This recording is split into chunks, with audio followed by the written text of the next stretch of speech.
Erev Tov, bonsoir à toutes et à tous. On est très heureux de se retrouver avec Midrashet Yehuda Manitou pour le cours avec le Rav Yitzhak Chouraki. Alors, je ne sais pas si on va faire Shechianu ou pas, vous allez nous le dire, Rav Chouraki. Ça fait plus d'un mois qu'on ne s'est pas vu et la halakha dit que quand on retrouve des gens qu'on apprécie, alors il faudrait qu'on fasse la bracha. Dans tous les cas, peut-être que ça vient aussi du thème que vous allez traiter, puisque vous traitez du thème de Ve'afta l'Ereacha Kamocha. Et en plus, on est Pessar Sheni.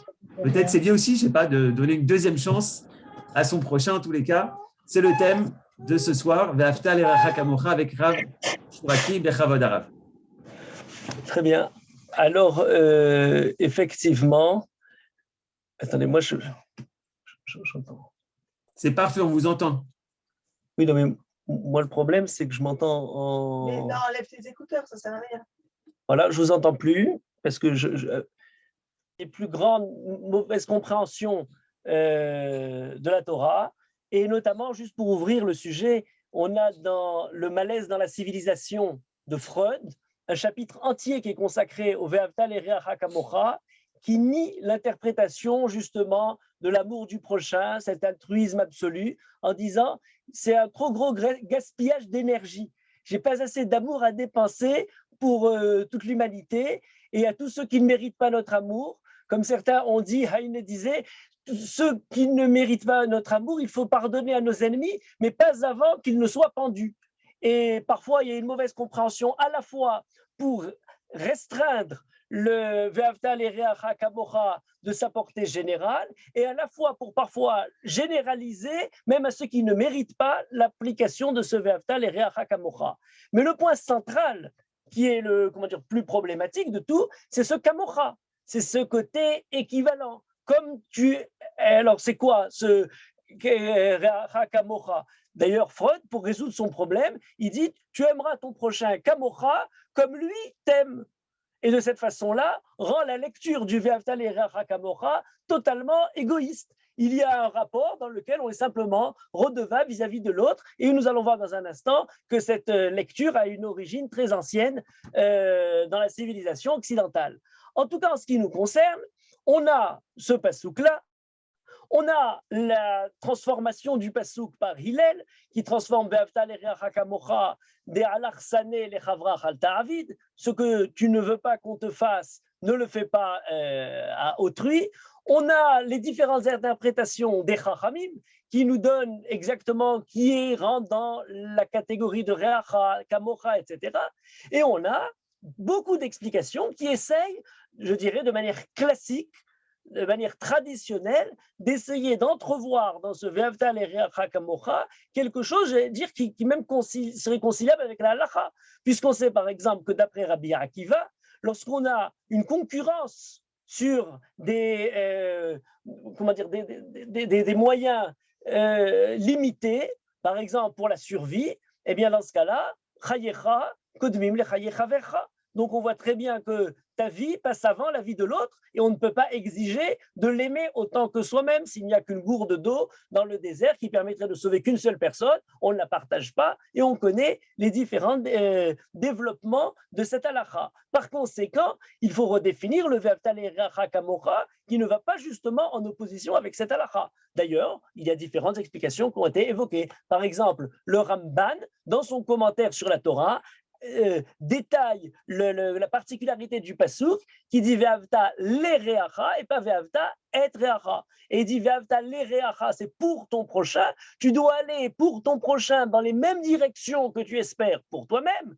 Mais évidemment, cela ne va pas dans un état d'égalité, d'équivalence absolue de l'un vis-à-vis de l'autre. Donc, ce serait simplement une certaine direction, un certain idéal vers laquelle tu tends sans avoir le devoir absolu. D'ailleurs, si on relit le sens peut-être du pshat, premier, avant même de rentrer dans le détail, les différentes élaborations des Chachamim, on a deux psukim dans cette paracha que nous avons lue. Le premier, c'est Ve'afta l'Ereacha Kamocha ani Hashem.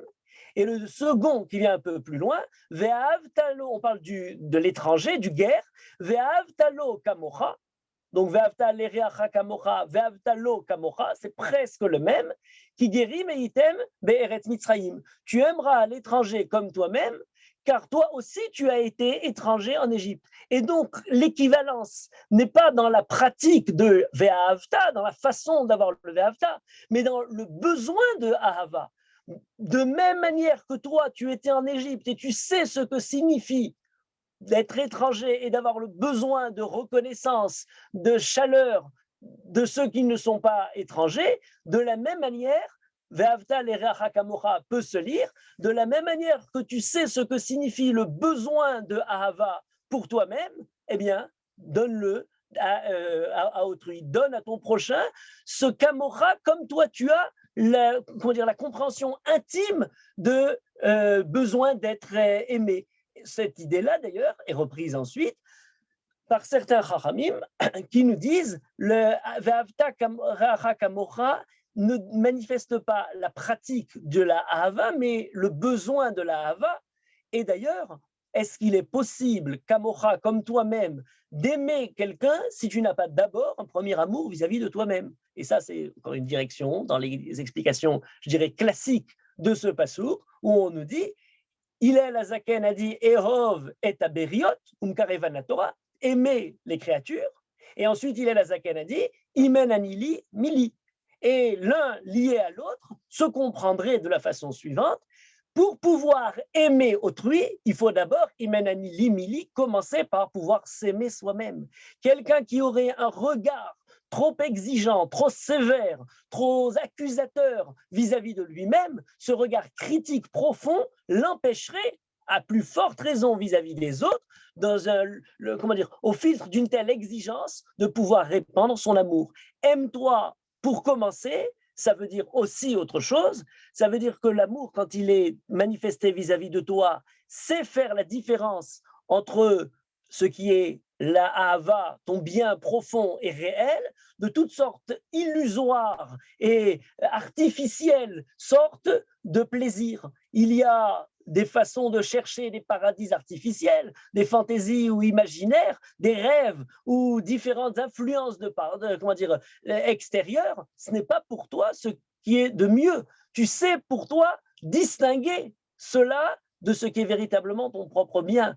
Ne donne pas à autrui aussi des manifestations illusoires, artificielles de ton propre amour. Donc, Imenani li mili, on prend sur la mesure de sa ahava personnelle, de l'amour propre, la façon de répandre ça sur autrui. Ve'avta l'ereacha kamocha, comme tu as toi-même besoin d'aimer. Et d'ailleurs, de cette façon-là, Imenani li mili, si jamais personne ne peut, si moi-même je n'ai pas d'abord un premier amour vis-à-vis de moi-même, mili, qui serait pour moi celui que je pourrais aimer si je n'ai pas d'abord un premier amour. Ukshani Latzmi, bien entendu, si ce n'est que pour moi, ce serait quelque chose qui serait totalement égoïste. Qu'est-ce que serait que cet amour? Et on a, dans le même ordre d'idées, des midrashim de base, des chachamim, qui nous disent il y a lieu de comparer différents psukim parmi les psukim essentiels de la Torah. Par exemple, un midrash très connu qui est ramené dans le Talmud Yerushalmi, mais qu'on retrouve aussi dans d'autres passages, entre Rabbi Akiva et Ben Razai, où Rabbi Akiva nous dit Ve'avta l'ereacha kamocha ze kelal gadol baTorah. Voilà un principe, fondement essentiel de la Torah. Vient Ben Razai et dit Ze sefer toldot ha'adam. Zeklal Gadol Yoter. C'est quoi Ze Sefer Toldot Adam? Voici le livre des différentes ascendances, généalogies de l'humanité. Beyom Bero Elohim Adam Bidmut Elohim Asaoto, l'homme qui est à l'image d'Akadosh Baruch Hu, Zachar Unkeva Bara Otam, Vaikra et Shemam Adam. Donc on a la création de l'homme et de la femme, de l'homme et de la femme à l'image d'Akadosh Baruch Hu. Cette idée-là serait précédente, supérieure et plus fondatrice que Ve'avta l'ereacha kamocha. Et là-dessus, on a aussi toute une série d'explications classiques de nos chachamim pour essayer d'expliquer quel est le rapport entre ces deux psukim. Par exemple, parmi ces explications, une très intéressante, celle de Rabbi Aaron ben Chaim, dans son livre Korban Aaron. Rabbi Aaron ben Chaim était un rabbin de Fès du XVIIe siècle, qui a écrit un des livres majeurs sur le Torah de Kohanim, le Midrash Halacha du Sefer Vayikra. Et dans son livre sur Torah de Kohanim, il est effectivement détaille la différence entre Rabbi Akiva et Ben Azai. D'après Rabbi Akiva, Ve'afta l'ereacha kamocha est quelque chose qui n'a pas le côté de la naissance, le côté presque spontané, naturel, comme serait le pasouk de Ben Azai, puisque Ben Azai ramène l'idée Beyom bero Elohim Adam bidmut Elohim asaoto zachar ou nekeva baraotam, il les fait hommes et femmes, et donc par là Toledot, les générations de l'homme, ces générations-là ont quelque chose qui unifie l'humanité.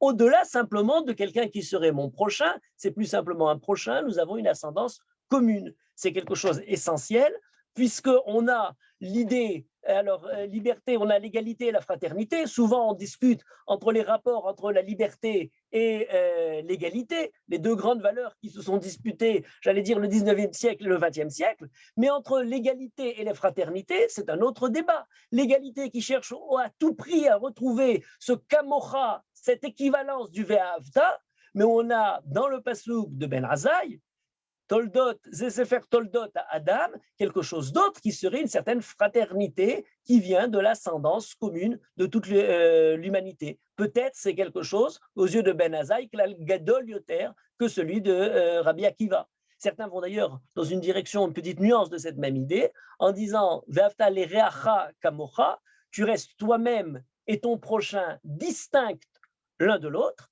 alors que dans la phrase le pasouk évoqué par Ben Azai,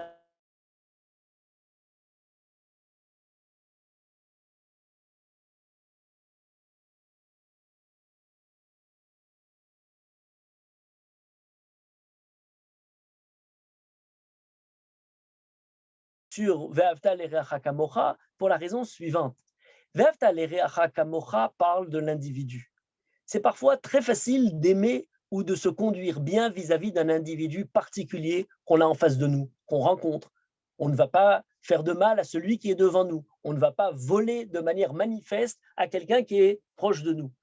Mais lorsqu'il s'agit de quelque chose de plus général, de plus collectif, lorsqu'on passe de l'individu à la collectivité, à l'humanité dans son ensemble, je dirais, avant d'arriver à l'humanité, Toldot Adam, l'ensemble du groupement humain dans lequel on vit, eh bien les gens se permettent parfois beaucoup plus d'entorses. À voler l'individu, je ne le ferai pas, mais voler la Médina, oh bon, ça tombe dans la masse de tous les gens qui sont là. On se permet parfois, vis-à-vis de l'État, vis-à-vis de la collectivité, beaucoup de conduites qu'on aurait désapprouvées de manière très profonde quand elles seraient vis-à-vis de l'individu. Rabbi Chaim David Alevi nous dit c'est très bien, mais n'oublie pas Sefer Toldot Adam. Prends en conscience l'ensemble du groupement humain et ne faiblis pas dans tes attentes morales de toi-même lorsque tu es en contact, quand tu commences à rentrer en relation vers une collectivité beaucoup plus grande que la première. C'est d'ailleurs d'autant plus intéressant cette idée, donc de faire passer à travers Ben Azai le côté collectif qui ne doit pas être justement mis à l'écart vis-à-vis du côté, par rapport au côté individuel, parce qu'on a une autre version de ce Midrash. Je vous ai dit, il est dans le Talmud Yerushalmi, mais quand on le trouve dans le Midrash Bereshit Rabbah, les positions s'inversent. On a Ben Azai qui commence et qui dit Zé Sefer Toldot Adam, l'histoire des hommes, la génération d'Adam et Chava, etc., c'est Glal Gadol, c'est effectivement le fondement premier de toute l'histoire des hommes. Et vient Rabbi Akiva et dit Ve'avta l'ereacha kamocha, c'est Glal Gadol misé. Dans ce cas-là, dans le Midrash Bereshit Rabbah, Rabbi Akiva rajoute et a le fondement plus important que celui de Ben Azai. C'est celui qui rajoute dans une histoire universelle, j'allais dire, impartiale et impersonnelle, un peu d'humanité, un peu de chesed, un peu d'amour. Et là, ça se rattache à toute une longue tradition qui est présente dans la Torah, totalement en désaccord avec beaucoup de positions philosophiques, notamment de l'époque moderne et plus récente. Lévinas a beaucoup écrit là-dessus. Eh bien, certains ont vu dans l'évolution de l'histoire, aux yeux de la grande aventure des hommes, mais les petits détails, les petites douleurs, les petites contrariétés des personnes sont quelque chose de banal? Est-ce qu'on va, aux yeux de l'attente de la grande avancée de l'histoire, faire attention aux larmes qui ont été versées par certaines personnes de façon individuelle? Eh bien, dans le grand cadre de cette histoire universelle, si nous arrivons maintenant à l'apogée avec le progrès et l'époque moderne, à la conclusion d'un grand pas qui a commencé avec l'époque grecque, ce n'est pas les petits pleurs et les petites douleurs personnelles qui vont arrêter cette grande avancée de l'histoire. Zé Sefer Toldot Adam, la grande histoire des hommes, dépasse de loin le rapport particulier, moral et éthique qu'on peut avoir vis-à-vis d'autrui. Et là, dans la version de Bereshit Rabbah, Rabbi Akiva vient nous dire Ve'avta l'ereacha kamocha zeklal gadol misé. Ve'avta l'ereacha kamocha, savoir, malgré la grande aventure des hommes, pouvoir rencontrer son prochain, comme certains disaient, il ne s'agit pas simplement d'aimer le lointain, mais d'aimer le prochain, celui avec lequel on risque d'être beaucoup plus en désaccord, celui avec lequel on a plus de facilité à rentrer en conflit, eh bien c'est avec lui que manifesteront véritablement la particularité de la valeur morale de l'homme. C'est pas c'est faire toldot à Adam impersonnel, mais ve'avta les reacha, avec ce côté défini du reacha qui est ton prochain, est désigné comme celui justement que tu vas rencontrer. C'est par ta manifestation de la présence d'Akadosh Baruch Hu Ani Hashem dans le rapport vis-à-vis du prochain que tu vas véritablement manifester la présence d'Akadosh Baruch Hu dans l'histoire et non pas dans l'attente d'une grande histoire merveilleuse qui nous englobe et qui aurait fait fi de toutes les relations humaines. La manière d'entrevoir pour la Torah la Kedusha, c'est à travers le rapport vis-à-vis des hommes. Et là, on commence à progresser vers une tentative de comprendre ce Ve'avta l'ereacha kamocha dans l'ensemble des psukim qui traitent de la paracha de Kedoshim. Et ça, c'est très important parce que la paracha de Kedoshim que nous avons lue hier est une paracha dans laquelle on a les définitions de l'idéal de Kedusha, Kedoshim Tihu pour le peuple juif, qui se manifeste à la fois par les mitzvot ben Adam la Makom et à la fois par les mitzvot ben Adam la Chavero. Il ne peut y avoir de Kedusha simplement dans une grande envolée religieuse et pleine de ferveur vers Akadosh Baruch Hu si elle ne fait pas cas des hommes qui sont face à elle. Si jamais cette Kedusha ne se manifeste pas dans les relations humaines, il ne s'agit pas pour le Ham Israël de Kedusha. De la même manière, s'il ne s'agit que de relations humaines, s'il ne s'agit que d'une façon de faire la réduction de l'ensemble de la Torah à un certain humanisme un peu délavé, eh bien, on sera très loin aussi de la Kedusha. La paracha de Kedoshim mêle de manière intrinsèque des psukim qui concernent les hommes et des psukim qui concernent Akadosh Baruch Hu. Et d'ailleurs, le premier d'entre tous ces psukim, c'est lorsqu'on dit Ishimo ve'aviv tiraou, le rapport vis-à-vis des parents, comme le symbole premier de côté naturel, spontané, inné de la relation humaine, de l'enfant reconnaissant vis-à-vis de ses parents, et Et Shabbetota et Tishmoru, la pratique du Shabbat, pour bien nous dire, dans un même pasouk, il y a ce qui semblerait être Ben Adam la Makom et Ben Adam la Chavero. Tout ce qui est Ben Adam la Chavero ne s'arrête jamais Ben Adam la Chavero, Ve'avta l'ereacha kamocha ani Hashem, c'est parce que Akadosh Baruch Hu est présent, et tout ce qui est Ben Adam la Makom se traduit, puisqu'on ne peut pas rendre à Akadosh Baruch Hu ce qu'il nous a donné, par le fait de rendre aux hommes un peu des bienfaits qu'Akadosh Baruch Hu nous a donnés. Voilà les idées de base et classiques, la proximité de l'approche de la paracha de Kedoshim. Mais là, il y a quelque chose de plus important, c'est la mitzvah elle-même de Kedoshim. Et ça, c'est quelque chose de très intéressant parce qu'il y a une idée qui circule parfois et qui est remise en question par le Ramban, et on l'a retenu du Ramban très souvent, juste l'idée, en oubliant qu'il disait c'est impossible d'en arriver là. C'est la notion de Naval Pirshut Torah, de quelqu'un qui serait pervers dans le cadre de la Torah. Est-ce qu'on peut pratiquer l'ensemble de la Torah et malgré tout, avec un esprit rotor, réussir à diriger l'ensemble de la Torah vers un état d'esprit, une conduite qui sera nocive et perverse. Alors là-dessus, il y a deux psukim fondamentaux qui sont évoqués par le Ramban dans son commentaire de la Torah. Le premier, qui n'est pas dans notre paracha, mais qui concerne la manière active de se conduire. il y a dans le livre de Devarim un passage qui nous dit Ve'asita ayashar ve'atov be'ene Hashem. Tu feras ce qui est droit et ce qui est bon aux yeux d'Akadosh Baruch Hu. Qu'est-ce que ce passouk-là vient rajouter? Toute la Torah, c'est faire ce qui est droit et ce qui est bon aux yeux d'Hachem. Pourquoi est-ce que la Torah rajoute une mitzvah supplémentaire, la mitzvah de faire ce qui est ayashar ve'atov, ce qui est droit et ce qui est bon? Les Chachamim dans le Talmud, et sont rappelés par le Pirouche du Ramban dans son commentaire sur la Torah, nous disent la chose suivante. Toute la Torah est pour dresser à travers les 613 mitzvot l'ensemble des conduites et des pratiques qui font de l'homme un homme bon et un homme droit. Le problème, c'est qu'il est impossible d'énumérer tous les cas de la vie où la conduite de la droiture et de la bonté peut être mise en pratique. La Torah peut nous donner un ensemble de mitzvot, mais il restera toujours des conduites supplémentaires qui sont fondamentales pour quelqu'un de bon et quelqu'un de droit, mais qui ne seraient pas écrites dans la Torah. Et c'est pour cette raison-là que la Torah a rajouté une mitzvah supplémentaire, la mitzvah subsidiaire, la 613 des mitzvot. C'est la mitzvah de pratiquer tout ce qui est yachar vetov, de manière à ce que, ayant étudié toute la Torah, nous ayons pu dresser, éduquer notre jugement, à comprendre, à approcher un peu ce que signifie aux yeux d'Akadosh Baruch Hu ce qui est droit et ce qui est bon. Et ensuite, à chaque fois qu'une situation se présentera à nous, où on a quelque chose de yachar et de tov be'ene Hashem, à l'instar des autres mitzvot, eh bien nous aurons une mitzvah de pratiquer cette conduite.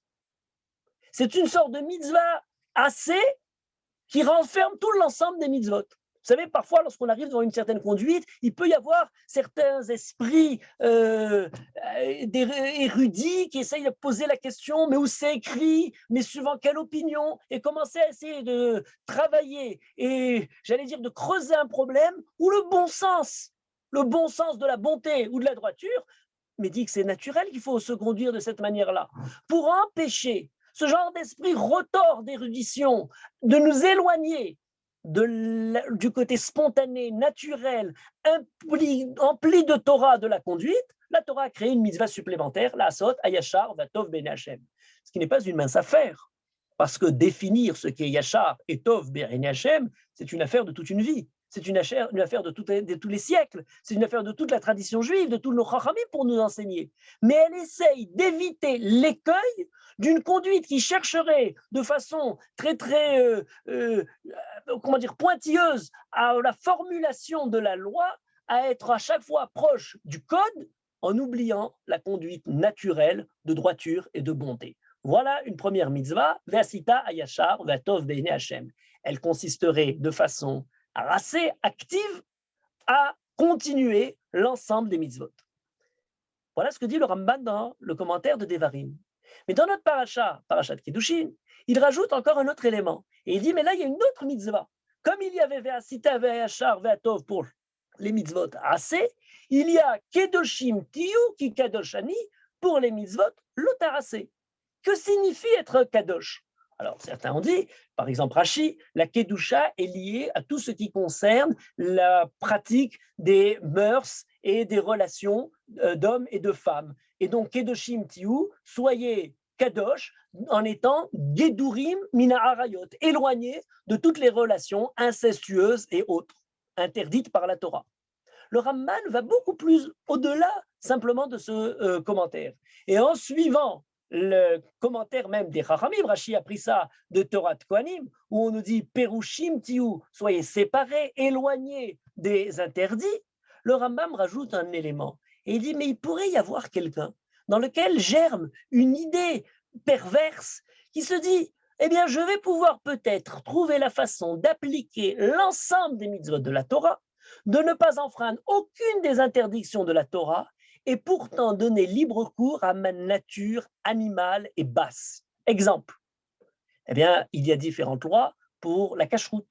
On fait attention à manger suivant toutes les différentes précisions de la halacha pour manger une viande cachère. Oui, mais quelqu'un peut dire, après avoir acheté la viande qui soit méadrine, mina méadrine, passer ses journées à se goinfrer de viande. est-ce que ce serait la conduite qu'Akadosh Baruch Hu attend de nous? On peut chercher le vin qui soit le vin le plus, vérifié et dans la plus scrupuleuse orthodoxie. Oui, mais ensuite, eh bien, qui nous interdit dans la Torah de laisser libre cours à notre appétit de la boisson? On pourrait penser qu'on peut utiliser la Torah et rester malgré tout, nous dit le Ramban, pourrait-on être naval birshut Torah? Il ramène d'ailleurs un autre exemple, il dit au niveau des mœurs, quelqu'un peut être simplement avec sa femme, dans les moments permis, dans toutes les, les conditions permises par la loi, mais passer ses journées à ne penser qu'à cette relation vis-à-vis de sa femme, dans le côté le plus animal de la chose. Est-ce que quelqu'un qui pratiquerait toutes ces conduites-là serait naval birshut Torah? La Torah lui en aurait donné le droit. Et le Ramban répond en disant, pour empêcher le détournement de la Torah vers des conduites qui sembleraient légalement permises, légitimes, mais qui seraient totalement à l'inverse de l'esprit de la Torah, il y a une mitzvah lota'aseh subsidiaire. Comme la mitzvah aseh de tout à l'heure, il y a une interdiction générale qui s'appelle Kedoshim Tiyu. À chaque fois qu'une conduite est une conduite qui s'éloigne de ce que l'esprit de la Torah nous a enseigné à travers l'ensemble des autres mitzvot lota'aseh, même si la Torah ne l'a pas énoncé clairement, la Torah l'énonce dans Kedoshim Tiyu. Soyez saints, c'est-à-dire soyez éloignés, retenez-vous de cette conduite instinctive, spontanée, qui va sans même réfléchir à elle-même, parce que toute la Torah, c'est le fait de savoir maîtriser à travers l'ensemble des mitzvot lota'aseh, des averot, la nature spontanée, un peu, je dirais, ivre d'elle-même de l'homme. Et donc, nous dit le Ramal, voilà deux mitzvot fondamentales. Ve'asita yashar ve'atov dans les mitzvot aseh et Kedoshim Tiyu dans les mitzvot lota'aseh, qui empêchent qui que ce soit de pouvoir se dire je serai naval birshut Torah. Je serai quelqu'un qui, dans le côté légitimisé par la Torah, pourrait laisser libre cours à la conduite perverse. Et donc, il est impossible, d'après la Torah, d'être naval birshut Torah. Voilà, cette idée est très importante parce qu'à travers elle, on va pouvoir approcher le côté absolument révolutionnaire de Hillel Azaken dans la compréhension de Ve'afta l'Ereacha Kamocha.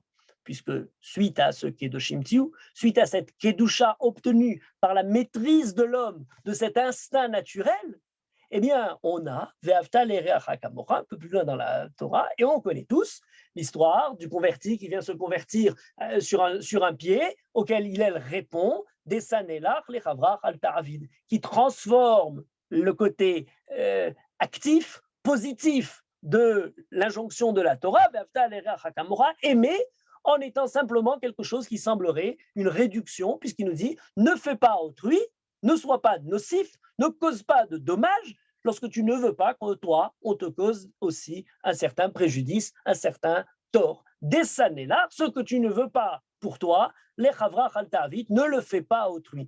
Hillel Azaken aurait transformé le côté absolu, général, j'allais dire, chaleureux et bienveillant de manière active en quelque chose qui est simplement une sorte de réduction de la mitzvah. Et on a payé longuement à tous les détracteurs d'Israël le prix de cette incompréhension qu'ils ont eue sur l'enseignement de Hillel Azaken en nous accusant, nous, dans la tradition d'Hillel Azaken, d'avoir réduit. Que peut-on avoir mal compris la Torah et comment cette erreur-là a pu être lourde de sens et de sang versé autour d'elle. Je vais y arriver dans un instant. Alors, pour comprendre ce que Hillel Azaken a expliqué, on a par exemple deux explications. Celle de Rashi, qui est très étonnante parce qu'on connaît Rashi comme étant un des commentateurs, j'allais dire, d'une modestie absolue, qui s'efface devant le texte qu'il commente, où on arrive très peu à voir des rajouts, les propres idées personnelles de Rashi. Rashi n'est là que pour servir le texte, en donnant le sens, j'allais dire le pshat parfait, le sens qui sert le mieux la phrase qui a été donnée. Et c'est très rare de la part de Rashi, en particulier dans ses commentaires sur le Talmud, de faire des extrapolations, de partir de ce qui est écrit dans le texte pour nous donner des explications presque d'ordre de drash, de remez, qui arriverait presque à sortir le passage du Talmud hors de son contexte. Or, comment Rashi interprète dans Masechet Shabbat le passage de se convertir et la sentence d'Hillel qui dit ce que tu ne veux pas qu'on te fasse, ne le fais pas autrui. Alors il dit, pourquoi est-ce que Hillel a dit c'est là toute la Torah, voici toute la Torah, Veidar Zilgmor, et le reste va l'apprendre. En quoi cette idée-là est une idée qui correspond à l'ensemble de la Torah? Alors il a deux explications. Une explication au sens du Pshat, il dit parce que l'ensemble de la Torah, effectivement, concerne des mitzvot ben adam, la chavero, ne pas voler, ne pas tuer, ne pas ni ouf, adultère. L'ensemble des mitzvot, il les détaille, sont des mitzvot qui concernent de manière très large les rapports des relations humaines. C'est le sens du Pshat. Mais Rashi, non seulement rajoute, mais même fait précéder cette explication-là d'une autre explication. Et il dit, lorsqu'il est écrit « Ve'afta le'reacha kamocha », Re'acha, on le traduisait généralement par ton prochain. Re'acha, d'après Rashi, fait allusion à un autre verset du livre de Michelet, où il est écrit Re'acha ve're'a avicha al ta'azov. Ton ami et l'ami de ton père ne le quitte pas. Qui est à la fois mon prochain, le prochain de mon père, le prochain de tous mes pères tout au long de l'histoire, qui a pu survivre et toujours présent au-delà de chaque génération du moment particulier, eh bien, il s'agit d'Akadosh Baruch Hu. Il prend le pasuk Ve'afta le'reacha kamocha au sens de Reacha comme étant Akadosh Baruch Hu, et l'explication de Rashi est la chose suivante. Toi, vis-à-vis de toi-même, tu n'aimes pas demander quelque chose à quelqu'un, est-ce que cette personne te refuse? De la même manière, Akadosh Baruch Hu te demande de pratiquer toute la Torah, eh bien, ne refuse pas cette demande d'Akadosh Baruch Hu. On a l'impression que Rashi est allé très loin. On est passé de Ve'afta le'reacha kamocha dans la relation humaine à le rapport vis-à-vis d'Akadosh Baruch Hu dans l'ensemble de la Torah, effectivement, la pratique des mitzvot, mais c'est quand même assez recherché pour Rashi d'aller nous trouver une nouvelle traduction de Ve'afta le'reacha kamocha, tu aimeras ton prochain comme toi-même, je suis Hachem, eh bien ce serait, tu aimeras Akadosh Baruch Hu comme toi-même, je suis Hachem, et donc pratique l'ensemble de la Torah. Voilà Reacha, d'après Rashi, qui passe à Akadosh Baruch Hu. C'est très intéressant cette idée-là. Suivant l'idée de Rashi, on déduirait l'ensemble de la Torah du rapport qu'on a vis-à-vis d'Akadosh Baruch Hu. Comme si jamais on commencerait, même dans le Ve'afta le'reacha kamocha, à parler du langage éthique, et du langage éthique du Ve'afta le'reacha kamocha, lorsque quelqu'un, vis-à-vis de quelqu'un d'autre, a l'envie de ne pas être déçu par une requête qu'il a faite, eh bien, d'accepter les requêtes d'Akadosh Baruch Hu. Ça nous fait d'un coup propulser des relations humaines à quelque chose de très haut, d'Akadosh Baruch Hu dans l'ensemble de toute la Torah. Pourquoi c'est très intéressant? Parce que cette manière de lire dans Ve'afta le'reacha kamocha, plus simplement les relations humaines, mais le côté religieux le plus élevé vis-à-vis d'Akadosh Baruch Hu, est exactement l'antithèse d'un autre passage du Talmud qui nous dit ce qui s'est produit au moment du Matan Torah avec les différentes nations. Le passage dans Masechet Kiddushin Daf Lamed Aleph nous dit la chose suivante. Au moment où Akadosh Baruch Hu a proclamé dans le monde Anochi Hashem Elohecha, eh bien, les peuples de la terre ont dit Lichvodo Doresh. Voilà un Dieu, une divinité qui se révèle pour appeler à le servir, pour appeler à l'honorer. Tu n'auras pas d'autre Dieu. Les peuples de la terre ont dit Lichvodo ou Doresh. Lorsqu'il a dit de ne pas prononcer le nom de Dieu en vain, Lichvodo ou Doresh. Voilà ce Dieu qui demande à tout un tas de considérations qui le concernent lui-même. Ben Adam Lamakom. Lorsqu'il est arrivé au Shabbat, Lichvodo ou Doresh. Par contre, quand ils ont entendu Kabed et Avicha vetimecha, il faut respecter le père et la mère.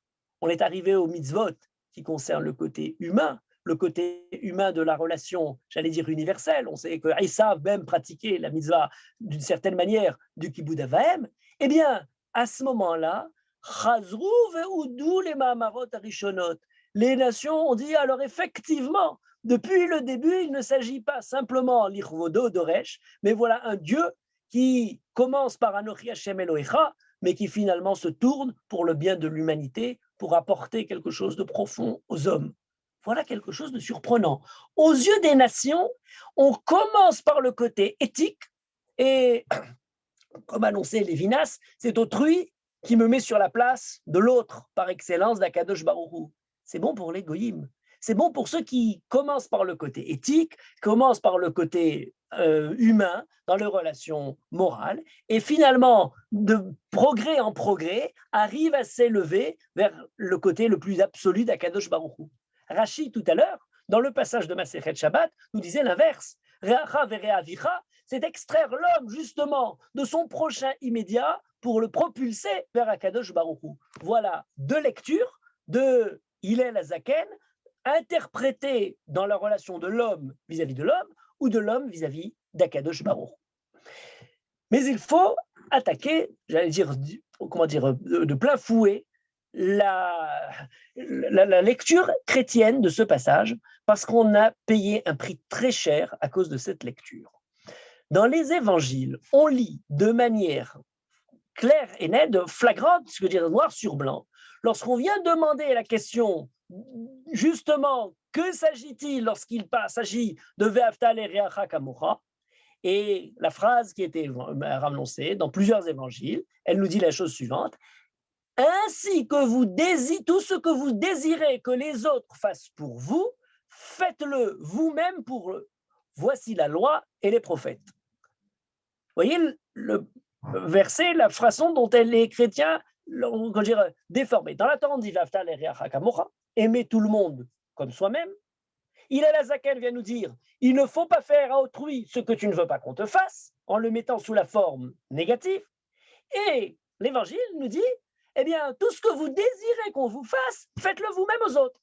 Ça semble beaucoup plus généreux, ça semble beaucoup plus chaleureux, ça semble comme quelqu'un qui va effectivement proclamer et annoncer, je veux faire aux autres du bien.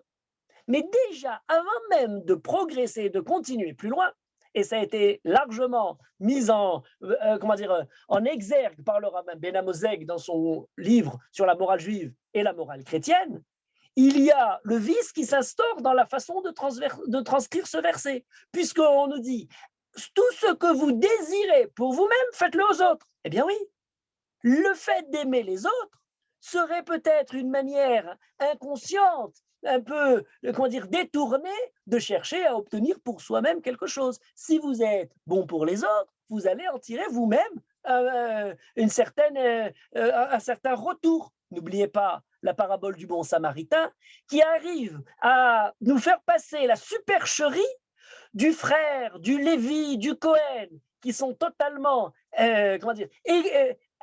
cruels vis-à-vis de leur propre frère, qui se noie dans son sang, qui se morfond dans ses blessures, et vers qui diriger notre devoir d'aimer le prochain, vers le samaritain, ennemi politique, qui se conduit de manière positive, et assurément, puisqu'il m'a fait du bien, je lui dois en retour une certaine considération. L'amour du prochain est dérivé du bien dont je bénéficie de celui-ci ou dont j'espère bénéficier à l'avenir. Mais ce n'est plus de la morale, c'est la transformation égoïste et utilitaire des sentences de morale. C'est aimer en espérant un retour ou en ayant une reconnaissance vis-à-vis d'un premier bienfait. Le côté totalement l'échem shamaïm, ce qu'on appelle entièrement dévoué, sans aucune attente de quelconque retour, est l'idée première de la Torah. Ve'afta l'ereacha kamocha ani Hashem. Je suis Akadosh Baruch Hu. Que tu y aies à gagner ou que tu n'y gagnes rien. Ce n'est pas le gain ou le retour, le côté intéressé qui provoque la conduite morale. C'est au contraire par la conduite morale que tu t'élèves au-dessus de tous tes intérêts personnels de ce monde bas. Or, ça va plus loin. Dans la phrase de l'Évangile, ce que vous désirez pour vous, faites-le pour les autres, c'est là la loi et les prophètes. Pourquoi a-t-on besoin de préciser, c'est la loi et les prophètes? On ne l'avait pas compris. Hillel, c'était très clair. Il voudra prendre toute la Torah sur un pied et lui dit, c'est quand la Torah kula, veidar zilgmor. Dans l'Évangile, on nous dit, c'est la Torah et les prophètes, et il manque l'essentiel, c'est d'aller continuer pour étudier le reste, veidar zilgmor, et le reste va l'apprendre. Et le rabbin Ben Amozeg continue, dans son livre Morale juive et morale chrétienne, à déceler derrière cette phrase-là la perversité de mettre en opposition la Torah et les prophètes, d'une part, qui auraient la position généreuse, large et chaleureuse voulu par les évangiles, à l'opposé de ces pharisiens mesquins, étriqués, qui viennent diminuer la position de la Torah, et eux ne sont pas la Torah et les prophètes, eux ce sont Hillel, qui de façon très bornée réduit ça à ne pas faire de mal, comme tu ne veux pas qu'on te fasse de mal. Voilà comment le grand souffle de la Torah s'est perdu chez Hillel Azaken. Mais ce qui manque, et c'est là où se trouve la supercherie, c'est que en précisant Hillel Azaken qui aurait diminué toutes ces choses-là, on nous fait passer sur la Torah et les prophètes le côté égoïste et intéressé de la morale. On essaye de nous faire passer en éliminant Idar Zilgmor, c'est-à-dire le côté infini de la réflexion juive pour essayer d'améliorer sa conduite tout au long de sa vie.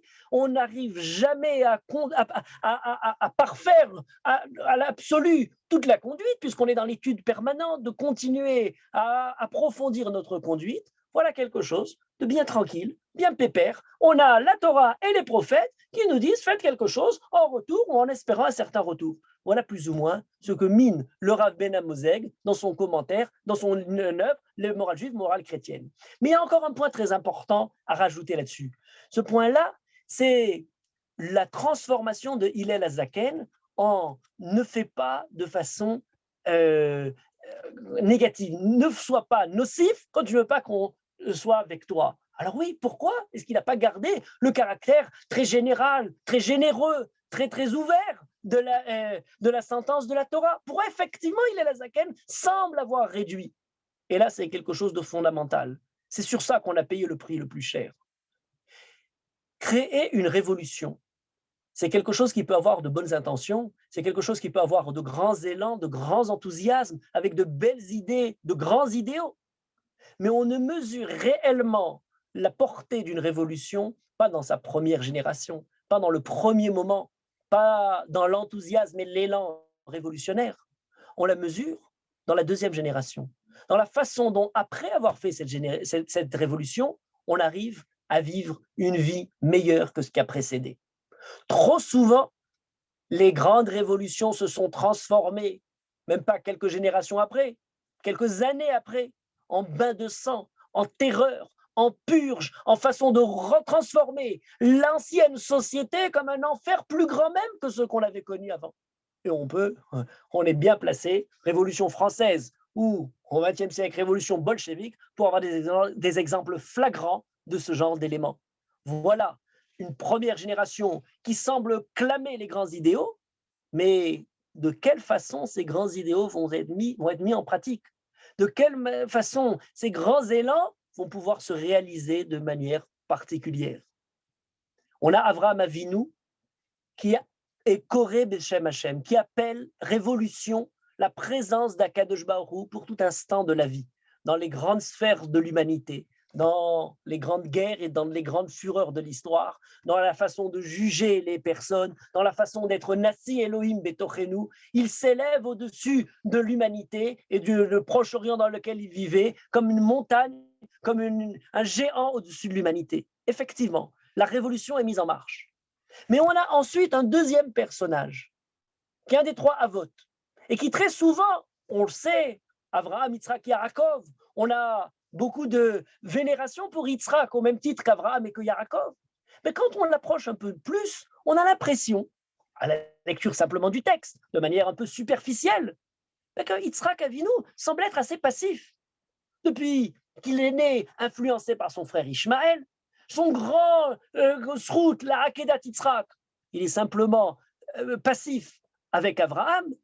Et puis ensuite, il ne comprend pas véritablement sa femme, ce que sa femme comprend, ses enfants, il est aveugle, il creuse des puits que son père a déjà creusés, on le repousse, on le chasse de là où il creuse, il va chercher plus loin. On pourrait croire que Yitzhak est quelqu'un de passif. Qu'est-ce qu'il a fait de grand? Quels sont les grands actes d'héroïsme de Yitzhak?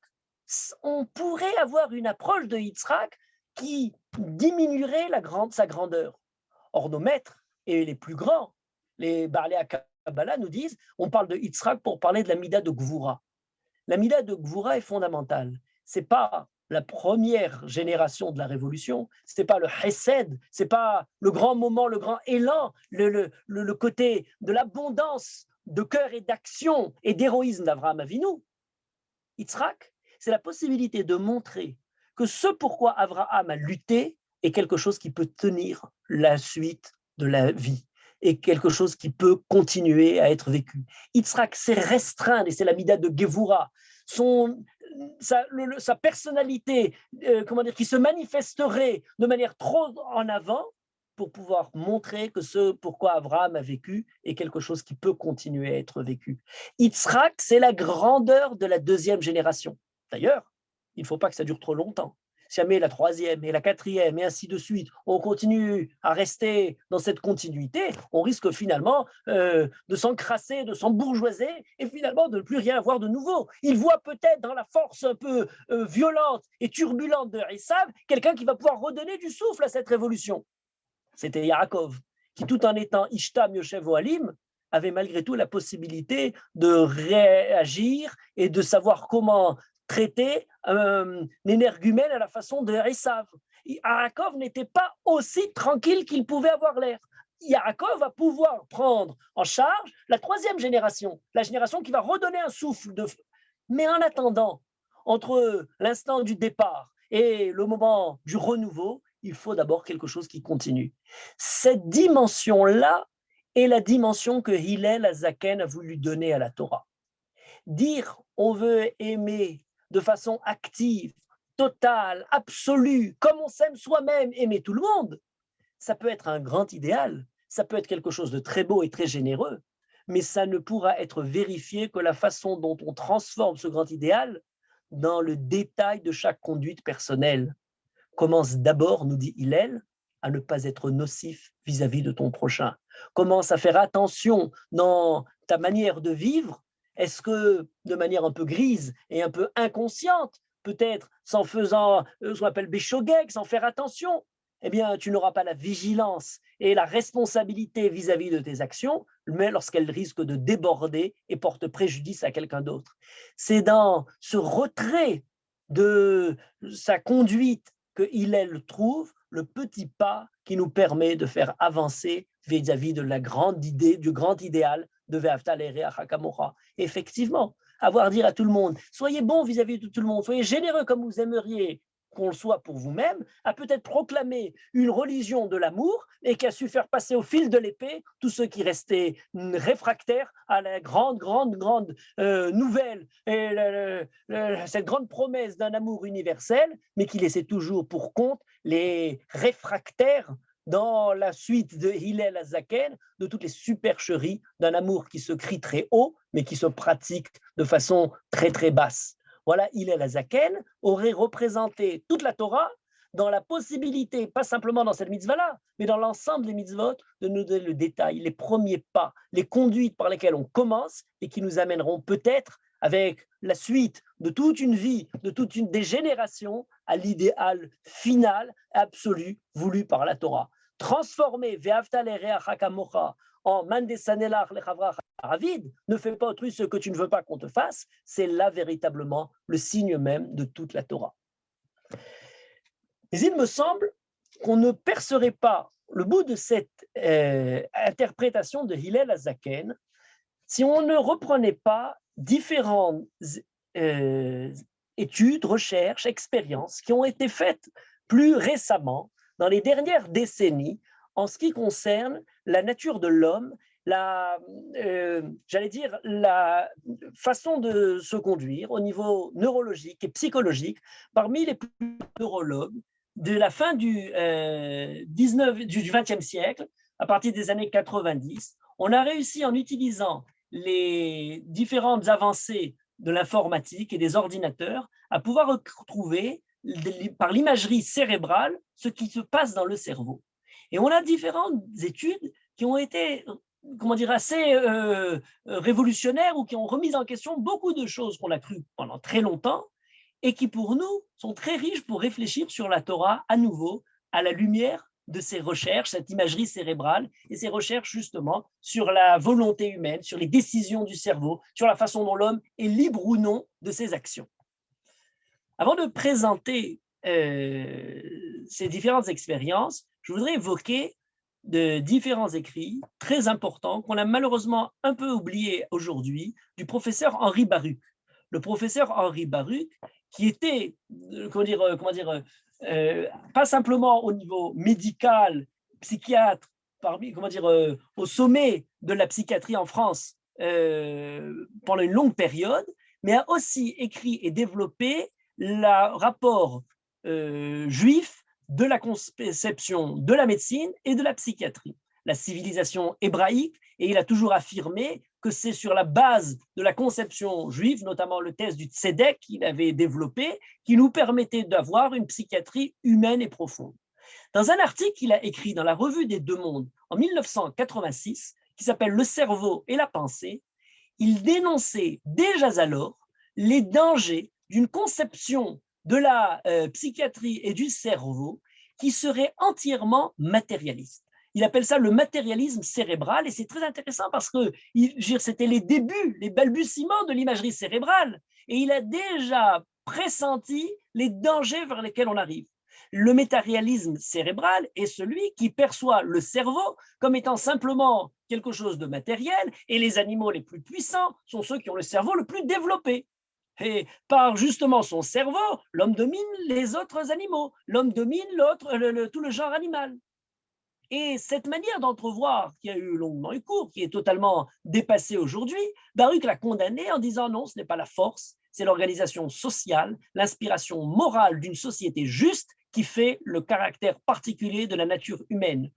Aucune société animale ne procède d'un tribunal, n'a de conscience morale. Le cerveau n'est pas qu'un organe d'exécution. Et ça, c'est le point qui va nous être important pour nous pour la suite. Le cerveau n'est pas qu'un organe d'exécution, n'est pas quelque chose d'entièrement matérialiste. Le matérialisme, l'idolâtrie du cerveau en tant que tel, la divinisation, et c'est la formule même de Baruch, la divinisation des appareils d'exécution, des objets visibles en méconnaissant l'esprit qui les met en marche, c'est cela même la définition de l'idolâtrie. L'idolâtrie, c'est rendre divins les appareils d'exécution aux dépens de l'esprit qui les utilise. Eh bien, l'idolâtrie du cerveau, nous disait alors Baruch, mène à l'inhumanité. Et ça, c'est quelque chose de très important, parce que ça semblerait quelque chose de banal, et on se dirait aujourd'hui, au contraire, grâce à toute cette manière d'entrevoir de manière physique et concrète le cerveau, on l'a fait dans beaucoup de domaines, beaucoup d'avancées, beaucoup de progrès, et c'est très important, et on serait loin de les remettre en question. Pourtant, il y a quelque chose qui a été évoqué par un juif américain, neurologue, un grand neurologue, qui est mort il y a une vingtaine d'années, Benjamin Libet, qui était à Chicago et qui a fait une expérience qui a été longuement reprise, refaite. On peut en voir d'ailleurs sur YouTube différentes manières de la pratiquer. Et une expérience de Libet, qui semblerait montrer que le cerveau réagit avant même la conscience de l'homme, que la conscience a l'illusion de décider, alors qu'en fait, elle ne fait que suivre le cerveau qui s'est déjà mis en marche. Alors effectivement, on a parfois des instincts, des réflexes qui sont très rapides, dont on n'a pas la possibilité d'avoir conscience. Il faut parfois, dans certaines situations, agir très vite. Si vous voulez conduire, eh bien, il ne faut pas à chaque fois commencer à analyser, prendre le temps. Il faut avoir des réflexes pour éviter des accidents. Si le pianiste qui a refait des heures entières de gamme et d'exercices avec ses doigts, ne réfléchit plus au moment de l'exécution de son morceau pour donner l'ordre à chaque doigt d'agir. Les doigts agissent presque avant même que l'esprit ne les touche. Le sportif qui tire au tennis pour rendre la balle, eh bien, il n'a pas le temps de tout analyser par le cerveau. Il y a des réflexes qui sont nécessaires. Mais là où Libet semble avoir découvert quelque chose d'intéressant, c'est qu'il nous dit pas simplement dans ces moments de réflexe, mais lorsque quelqu'un prend tout son temps pour réfléchir. Par exemple, au moment où vous allez jouer aux échecs. Jouer aux échecs, ce n'est pas des réflexes. Jouer aux échecs, on se creuse la tête avant chaque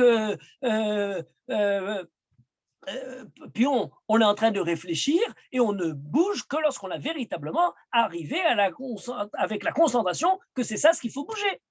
Et là, Libet nous dit, pas du tout. Même là, vous ne faites que suivre un processus qui a déjà été enclenché par des phénomènes électriques, chimiques, qui n'ont rien à voir avec la conscience.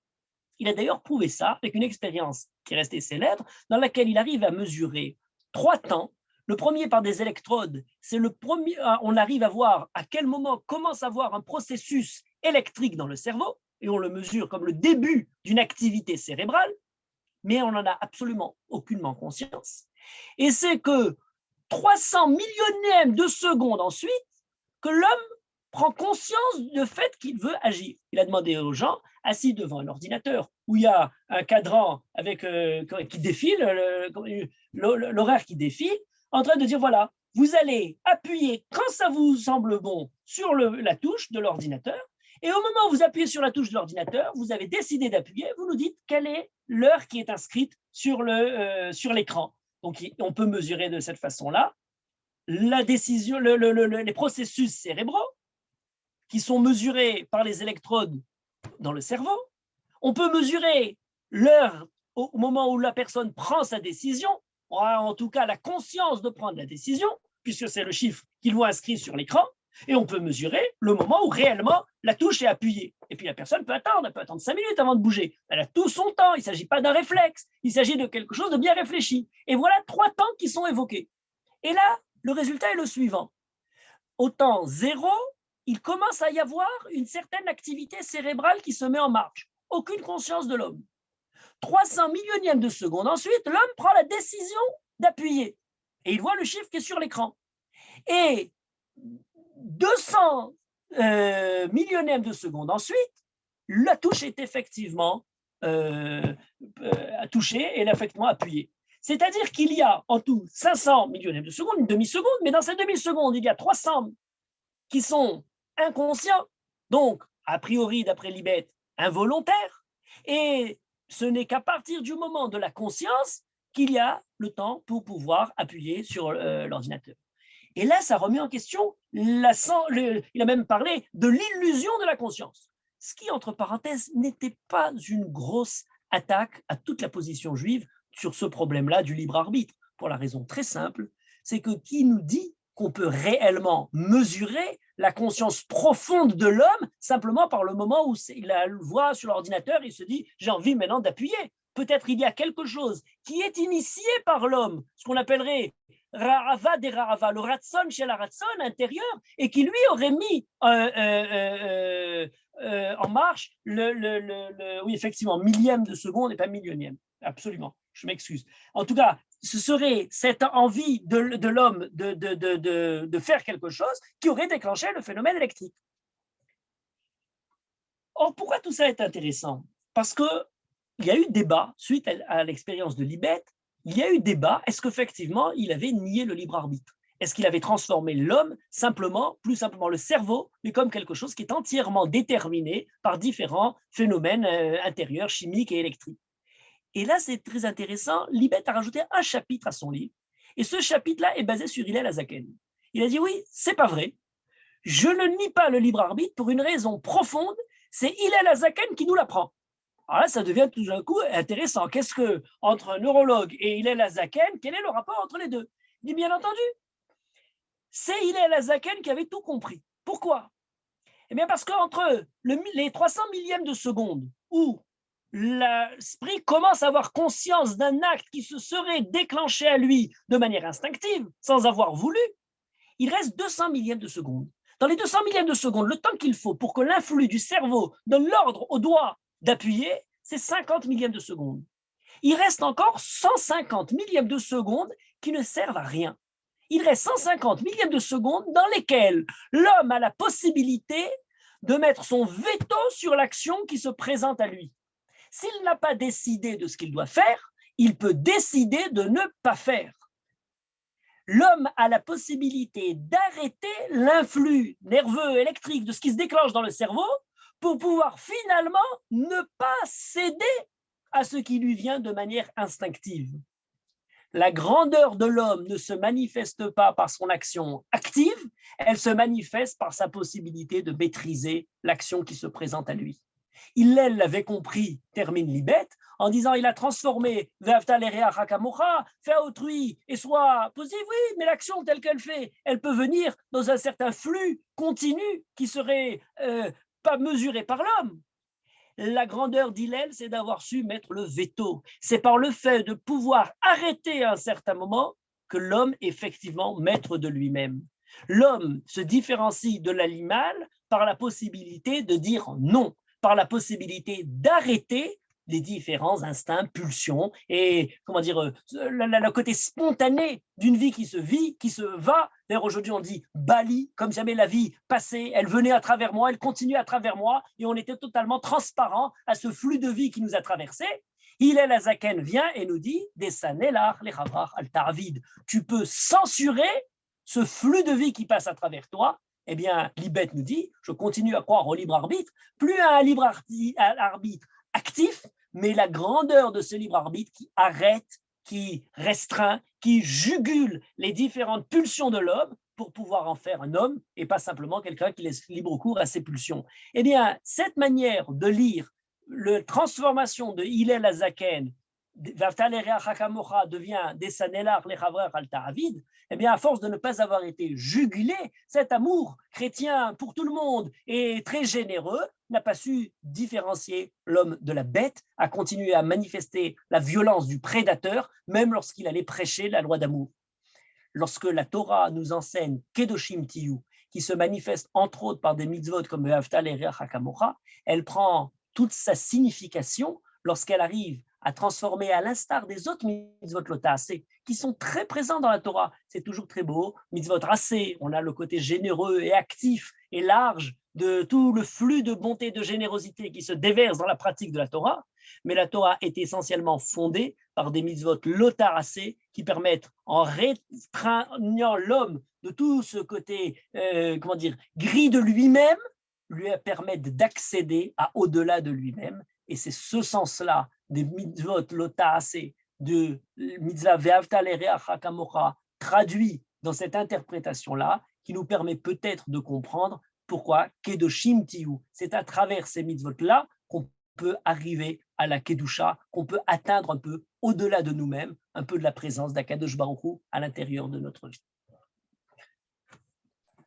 Toda Rabba. Un grand merci à Rav Chouraki. Vous pouvez maintenant poser vos questions, vous pouvez ouvrir vos micros pour interagir. Bechavod, chers auditeurs. Comment on peut mettre plus fort ici? Non, il est toujours au maximum. Moi, j'ai demandé pourquoi on dit Ve'ahavta l'ereach kamocha velo Ve'ahavta et reach kamocha. Oui, alors j'ai évoqué ça au début. Le pirouge du Ramban était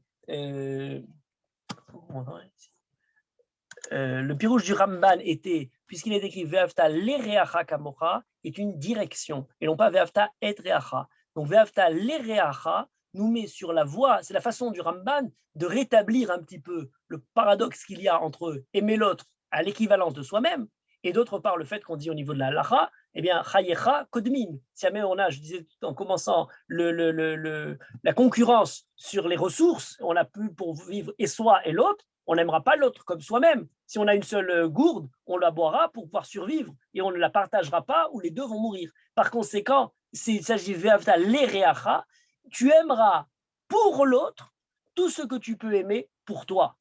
Malgré tout, l'intensité sera différente entre ce que tu as pour toi et de ce que tu as pour l'autre. C'est de n'avoir pas compris cette nuance entre l'ereacha et et reacha que Freud a dit qu'il est impossible d'aimer tout le monde. Mais oui, il n'avait pas la traduction de ce l'ereacha comme la halacha, tel que Rabbi Akiva lui-même nous dit à propos de chayecha kodmin. Merci. Toda Rabba. D'autres réactions, chers amis? Merci Rav Chouraki. C'est magnifique.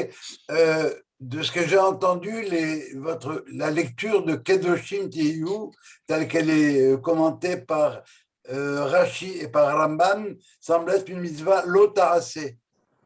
Non, effectivement, c'est une très bonne question. D'après, comme je disais, Ve'asita Yashavatov, c'est actif, et Kedoshim Tiyu, et Heyu Perushim. Et Heyu Perushim se manifeste justement par le fait de restreindre quelque chose. C'est une mitzvah qui accède, et d'ailleurs c'est très intéressant, parce que vous remarquez qu'à plusieurs reprises, il n'est pas écrit Vekidashtem oti. Vous m'entendez? Vous m'entendez? Parfaitement.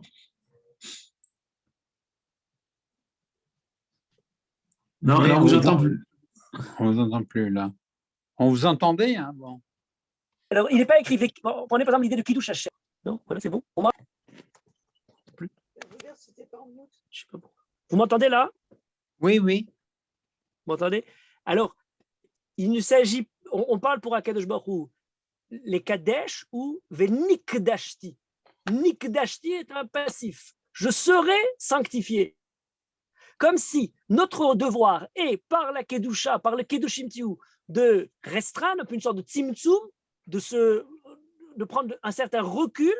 Et dans ce recul vis-à-vis de l'action trop de la présence un peu trop massive de soi-même dans le monde, on permettrait à Kadosh Baruch Hu de faire accès de Kedusha. La Kedusha nous est donnée par le fait d'avoir ce recul d'une certaine manière. C'est cette adéquation. Donc ça se manifeste, vous avez raison, par quelque chose qui est lotarasé, qui est ne pas faire quelque chose. On est Kadosh, Kadesh Atzmecha Bemutarlach, dans ce qui t'était permis. Tu vas malgré tout prendre un certain recul et à travers ça, laisser à Kadosh Baruch Hu la possibilité de nous donner la Kedusha qu'on a naturellement. Le peuple juif est Kadosh, mais pour que cette Kedusha se manifeste, il faut lui laisser place. Et s'il y a un peu trop de son instinct, de sa présence de vie, eh bien, il y a un peu moins de présence d'Akadosh Baruch Hu pour lui.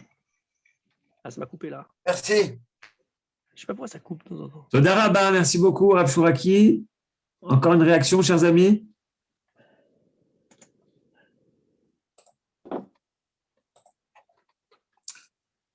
Eh bien, Toda Rabba, merci beaucoup, Rav Chouraki. Merci à toutes et à tous d'avoir été présents et à très, très bientôt.